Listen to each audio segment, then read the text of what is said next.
पुरुषोत्तमम। जब जब पुरुषोत्तम के दिव्य जीवन को देखते हैं वहां भक्त भगवान की लीला माधुर्य का ही दर्शन होता है। आज का दिन बहुत ही देवी पक्ष का प्रथम दिन है। शैलपुत्री के रूप में पूजन किया जाता है। शैल ऊंची शिखर और ऊंची शिखर वो शैल जो है वो पुत्री के रूप में और हमारी उस शक्ति की आराधना की जाती है। और शक्ति की आराधना मूलाधार चक्र से ये शुरू होता है। इनके नवरूप की आराधना करते हैं और पहला रूप है शैलपुत्री शक्ति के देवी मूलाधार चक्र से जिनका आराधना शुरू होता है।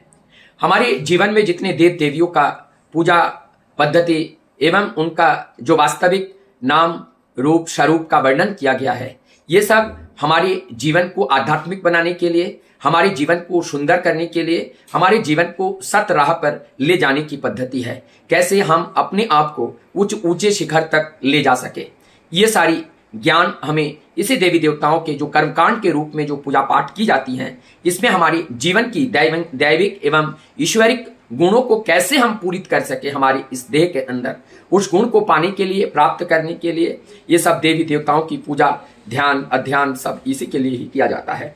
आज हम लोग चलते हैं ठाकुर जी के बारे में। बड़े गलत उक्तियां हैं कहीं कहीं पर। ठाकुर जी ने बहुत सारी शादियां की। अभी एक बात मैं महाप्रभु, ये एक बात हम लोग जानते हैं, जब स्वयं भगवान भी अगर उपस्थित रहते हैं तो उनके अच्छाइयों में बुराई ढूंढा जाता है, और जब कोई भी वो शरीर में नहीं रहता है तो उनके बुराई में अच्छाई ढूंढा जाता है। ये प्रकृति का नियम है।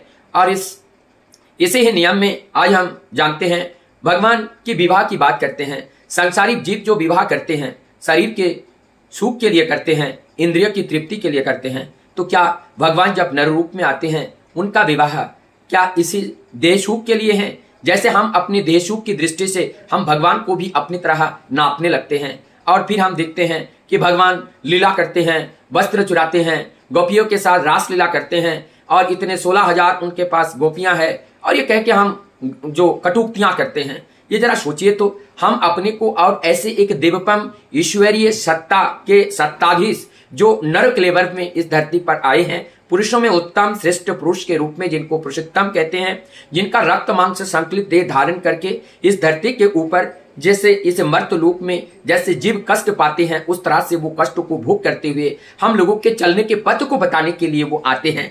हम उनको भी नहीं छोड़ते हैं। अब हम आज देखेंगे परमदयाल श्री ठाकुर केवल वो नारियों से शादी नहीं किए थे, वो पुरुष से भी शादी किए थे। ऐसे ही थे हमारी एक विशुदा। एक दिन विशुदा से अत्यंत अगाध प्रेम था। विशुदा से कहने लगे, विशुदा आप जो है देवघर बाजार जाइए और वहां से सुंदर देख करके 2 माला लेकर के आइए। विशुदा अपने अच्छे सच्चे पवित्र मन से देवघर जाते हैं, जाकर के वहां बड़े बड़े 2 माला लेकर के आते हैं। शाम का समय था और तब विशुदा को ठाकुर जी कहते हैं कि विशुदा आप हमारे गले में पहना दीजिए। पहना देते हैं और फिर ठाकुर जी विशुदा के गले में पहना देते हैं। पहनाने के बाद अब ठाकुर जी कहते हैं, विशुदा आपसे मेरा शादी हो गई, हम दोनों अब दोनों ने शादी कर ली। और इस तरह से जब विशुदा ने ठाकुर जी के साथ शादी कर ली, उसके बाद उन्होंने जीवन में जो लौकिक विवाह है कभी नहीं किया। अपने जीवन में ठाकुर जी को पति मान करके चला। इस तरह से वो पुरुष से भी उन्होंने शादी की। इस तरह से एक घटना हमारे निरंजन चक्रवर्ती दादा आसाम के रहने वाले थे, और उनको दीक्षा रविंद्रनाथ ऋतिक दादा से उनसे दीक्षा हुई। और वो ऋतिक दादा निरंतर कहते थे, दीक्षा अगर हो गया तो एक बार जरूर ठाकुरबाड़ी से ठाकुर दर्शन करके जरूर आना। और वो बसवंदा इसी बात को अपने कर्ण में समाये रखे, और समय आया वो ठाकुरबाड़ी के लिए रवाना हो गए। और ठाकुरबाड़ी वो आसाम से पैसेंजर ट्रेन से आ रहे हैं। 3 दिन 4 दिन लग जाते हैं, और जब 3 दिन 4 दिन लग जाते हैं, द्वार पे ठाकुरबाड़ी के गेट पे आके इंतजार करते हैं। उन्होंने सोचा ठाकुरबाड़ी का गेट आज तो नहीं खुलेगा, सुबह हम ठाकुर जी को देखेंगे, दर्शन करेंगे। लेकिन उस दिन ठाकुर जी रात में भी अपने भोग नहीं ले रहे थे। ठाकुर जी जानी किसी का इंतजार कर रहे थे। ठाकुर जी भोग लेने से पहले ठाकुर जी आज देर कर रहे हैं, भोग नहीं पा रहे हैं। ठाकुर जी अचानक कहने लगे, जाओ तो गेट के पास देख के आओ तो कौन है, जरा देखो। जाके देखते हैं एक व्यक्ति वहां पे आकर के बैठे हैं। तब जाकर के उनसे पूछते हैं, आप कौन है? उन्होंने कहते हैं कि मैं निरंजन चक्रवर्ती हूँ, आसाम से आया हुआ हूँ। बताते हैं कि चलो ठाकुर जी तुम्हें बुलाए हैं।